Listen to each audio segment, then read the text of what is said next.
Hello everyone, I'm Lakshmi, Arun, Kumaar, PGPBM student from IIM Trichy. My roll number is 1903021. This video is presented for the partial fulfillment of the course Indian Economy and Policy. The topic which I have chosen for the video presentation is literacy in India with gender gap in 4 different age groups: children, youth, working adults and elderly. The gender gap in literacy has shrunk substantially for children and youth. But on the other hand, the gap between the older adults and elderly has started showing improvement. Literacy is one of the essential indicators for human capital. The adults literacy rate is around 73.2%. The country has made significant progress in improving literacy over the year.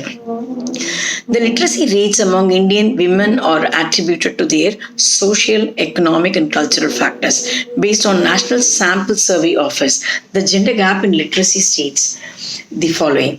About 3 decades ago, the male literacy rates in India was double than the literacy rates of female literate.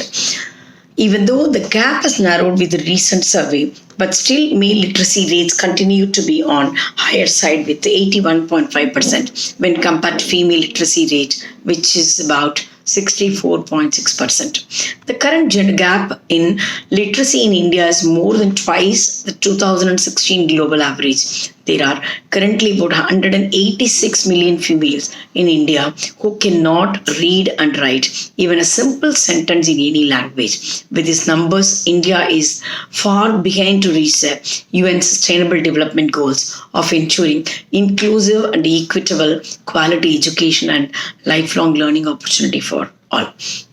Now, I would like to talk about gender gap in literacy by age. As per UNESCO, the age was defined in the following categories: 15 to 24 years as youth, 25 to 64 years as working age population, 65 years and above as elderly.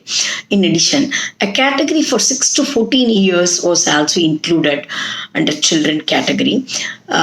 Since Indian laws were established free and compulsory education for this age group as a fundamental right.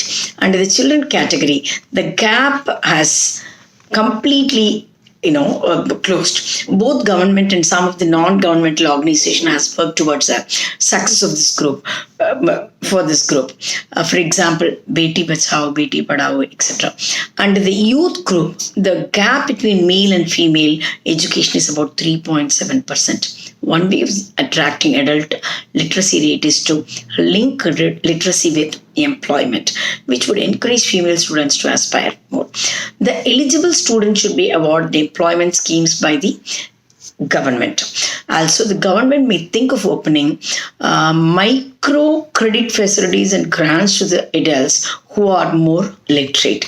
In India, the Ministry of Women and Child Development is the primary agency for strategic coordination and the effective implementation of gender responsive budgeting. The funds allocated for gender responsive budgeting are still confined to 5% of the public expenditure and shrunk. This is shrink to less than 1% of GDP, which I feel the nation could utilize to improve the female literacy rates. The gender stereotypes are due to the gap in the surveys which are carried out.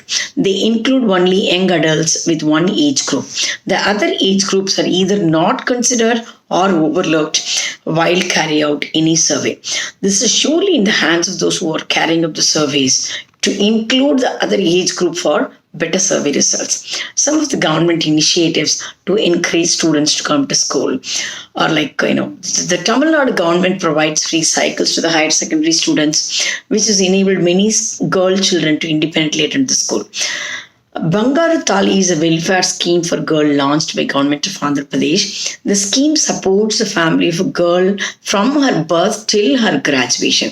All the below poverty line white card holders are eligible for this scheme.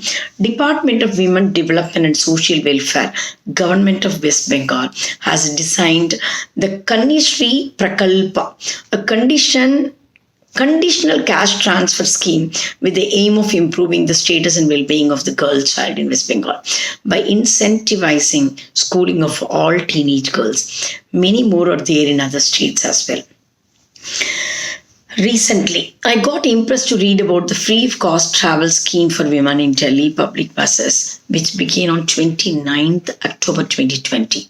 I am sure this movement could be cascaded to other states so that the encouragement for women will surely result in higher literacy rate and better economic growth. This will encourage more women to go to work and they will become financially independent. Let's work together to close the gender gap in literacy rate and encourage all the girl, child, adult, and elders to learn and grow. Thank you for the opportunity. Thank you.